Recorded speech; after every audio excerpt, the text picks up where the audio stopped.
Hello rum fans, welcome back to the channel. Today I'm looking at Cockspur Fine Rum, the bargain basement entry level rum from Cockspur. This is the second video in the Barbados rabbit hole that I'm going down.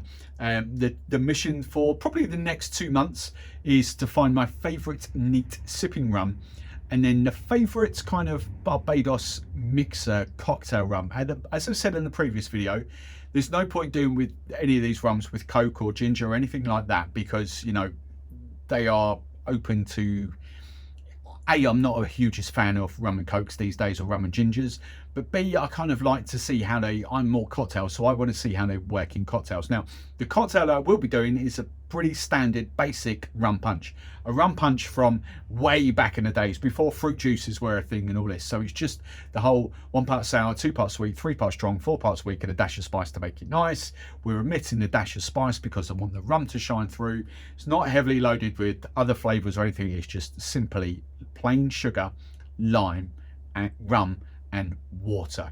If you've got a better Barbados cocktail that I should be looking at, as I've said before, not the corn and oil or anything like that, where you can adjust the taste. And I'm looking for a pretty standard recipe, pretty standard cocktail that you could just change and have to see how the rum works in it. I think the rum punch is pretty much it, but as I say, no strawberries, no mango, nothing like that. Just pure and simple rum, lime, sugar, water. Now, it won't surprise you to know from the first video to the second video, we are completely at opposite ends of the spectrum when it comes to price. We've gone from the most expensive in the first one down to where effectively we're starting this journey at, and this is the cheapest one I have got. This one was gifted to me by Master of Malt, a couple of the other Cockspur. No, sorry, I've paid for this one. Master of Malt have gifted me another Cockspur rum. I haven't had Cockspur for flipping years. This one, I don't think it's even there. I used to see this all the time in Tesco, Sainsbury's, Aldi, Morrison's, not Aldi, Asda, Morrison's in the UK. I think it's pretty much gone off the radar in supermarkets, but this was pretty much a bargain basement rum in there. 15, 16 pounds in the supermarkets. Obviously prices have gone up. But yeah, I think it comes from, I think it's a WIRD. It comes out of West India Rum Distillery, same, you know, obviously plantation, Mason Frand own WIRD, so the plantation, so it's not them, it's Cockspur is a different brand in its own right, but I think it comes from that distillery. Now, let's look at prices, and I'm going to do exactly what I did in the last video. We're global, baby. We are global, so we've got the Canadian and the Australian markets to look after as well. So, prices, how this comes out, and I'm going to round down for this, £20 UK from Master of Malt. £20.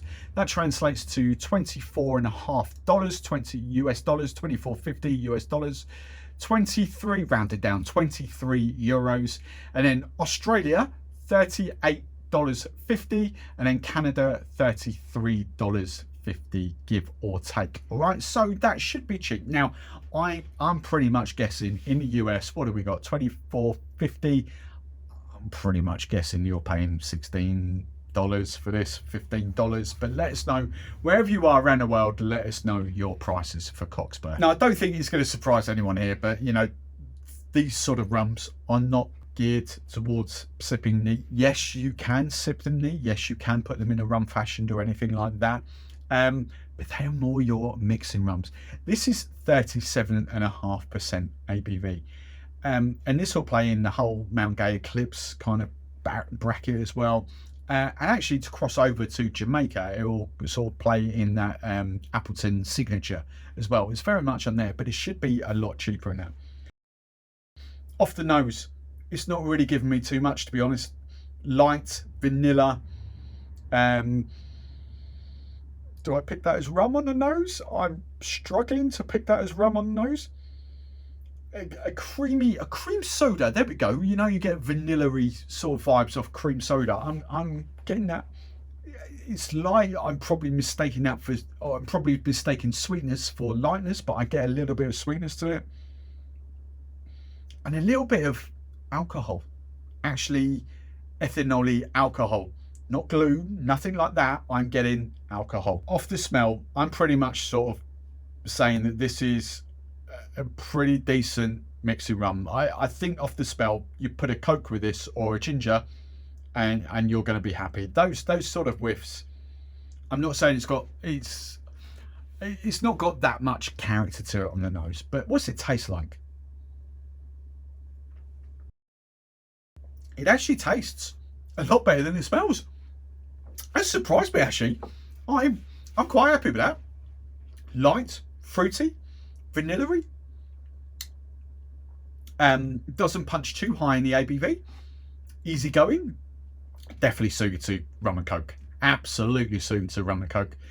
I'm not convinced it's going to punch out in cocktails, but you know, for an alcohol bump in cocktails, not bump, but you know, it's a base. It's a pina colada kind of vibe, you know, where you don't want the rum to kind of overshadow anything else. It's got that base to it. And actually a pina colada would be a good shout for that. It's light. It's not column still like, or a light higher ABV column still like you get from Puerto Rico or Cuba or anything like that. But it actually, for me, that's potentially the playground it plays in. The interesting thing for me is I'm filming this straight after I filmed the boutique Foursquare, and I have had a good glass of water and reset my palate and all that, and had a water biscuit. But I was surprising, or I was, what's the word? I don't know how to say it. I wasn't expecting to punch that high in alcohol. You've got 50% ABV and a 37.5%. Traditionally for me, 37.5% tastes like water. I can tell the difference normally between a 37.5 and a 40 and a 41. That it's not that thin. But it does. I would never pick that as a 37.5. To give you some comparison, other rums that I've got here or did have, like Angostura, I think the white and the Pampero white are both 37.5. You know, they are to me just like water. There is minimal alcohol bite to them. This has actually got a decent amount of alcohol bite to it. I actually think that's not a bad mixing rum, to be brutally honest.